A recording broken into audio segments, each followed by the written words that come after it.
और उत्तर प्रदेश के मुख्यमंत्री योगी आदित्यनाथ लखनऊ में साफ तौर पे लोकसभा में संविधान यानी कि 131वां संशोधन बिल पारित न होने के विरोध में उनके आवाज से यूपी विधानसभा तक जन आक्रोश महिला पदयात्रा की शुरुआत की। और इस पदयात्रा का उद्देश्य महिलाओं के अधिकारों को लेकर जागरूकता बढ़ाना और केंद्र में लंबित विधेयक को लेकर जनता की आवाज को मजबूती देना बताया जा रहा है। बड़ी संख्या में महिला कार्यकर्ता और समर्थक इस पदयात्रा में शामिल हुए, जिससे राजधानी की सड़कों पर खास उत्साह और राजनीतिक माहौल देखने को मिला। इस पदयात्रा में उप मुख्यमंत्री ब्रजेश पाठक और केशव प्रसाद मौर्य भी शामिल हुए। आपको बता दें कि सीएम आवास से शुरू होकर यह यात्रा यूपी विधानसभा तक पहुंची, जहां सरकार ने विपक्ष पर महिलाओं के अधिकारों की अनदेखी का आरोप लगाया और पदयात्रा के दौरान आधी आबादी के सम्मान और अधिकार को लेकर नारेबाजी भी की गई। सरकार का कहना है कि इस अभियान के जरिए महिलाओं के सम्मान और भागीदारी को लेकर प्रदेश भर में बड़ा संदेश दिया जाएगा। वहीं सीएम योगी आदित्यनाथ ने कहा कि नारी शक्ति वंदन अधिनियम के संशोधन को बाधित करने और सदन में उस प्रस्ताव को गिराने के खिलाफ देश भर में जो आक्रोश रैली निकल रही है, उस आक्रोश रैली के क्रम में आज उत्तर प्रदेश में भी साफ तौर पे Congress, Samajwadi party, TMC, DMK और इंडी गठबंधन के उन सभी सहयोगियों का विरोध करने के लिए आज लखनऊ में भी मातृशक्ति के द्वारा यह आक्रोश प्रदर्शन किया गया। नारी शक्ति बंधन अधिनियम के नए संशोधन को बाधित करने और सदन में उस प्रस्ताव को गिराने के खिलाफ देश भर में जो आक्रोश रैली निकल रही है, उस आक्रोश रैली के क्रम में आज उत्तर प्रदेश में भी Congress, Samajwadi party, TMC, DMK और इंडी गठबंधन के उन सभी सहयोगियों का विरोध करने के लिए आज लखनऊ में भी मातृशक्ति के द्वारा यह आक्रोश प्रदर्शन किया गया।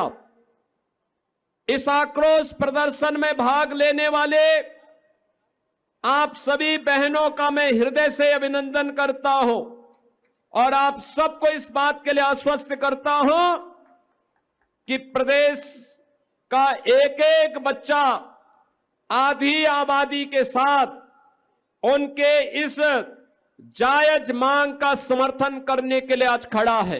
ये कांग्रेस हो या समाजवादी पार्टी, इनका चेहरा और लोकतांत्रिक है, इनके कृत्य महिला विरोधी हैं।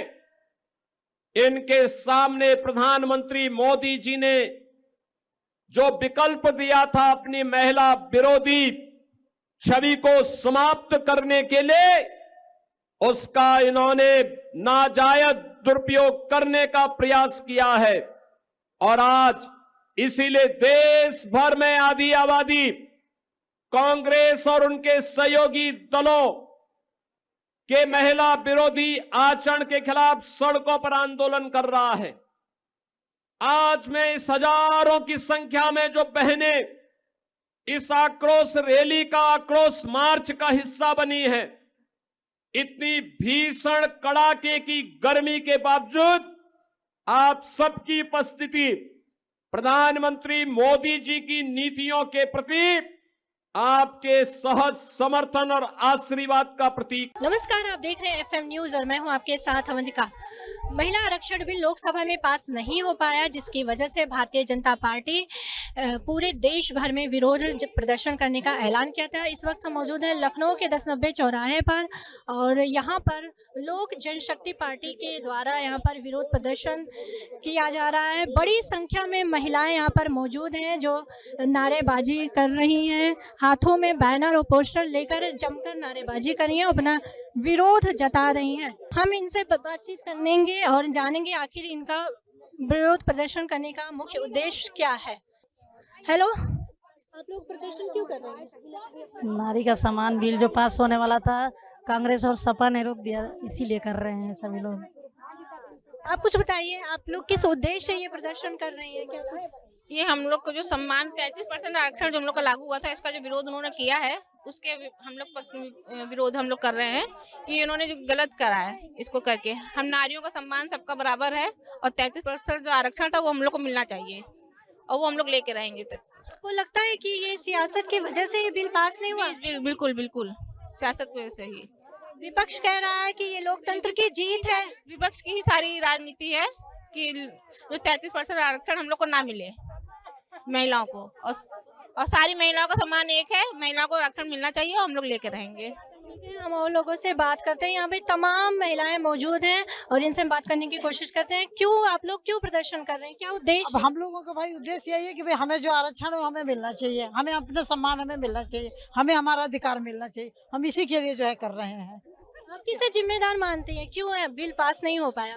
नहीं, अब हम अभी तो खैर किसी को नहीं जिम्मेदार मान सकते हैं, लेकिन अब हमारा जो प्रयास है वो हम प्रयास कर रहे हैं कि हमें औरतों का, हमें महिला का जो सम्मान है हमें मिलना चाहिए, हमें मिलना चाहिए। बस हमें जो भी सरकार हो, हमें किसी भी सरकार से कोई वो नहीं, लेकिन हमें मिलना चाहिए।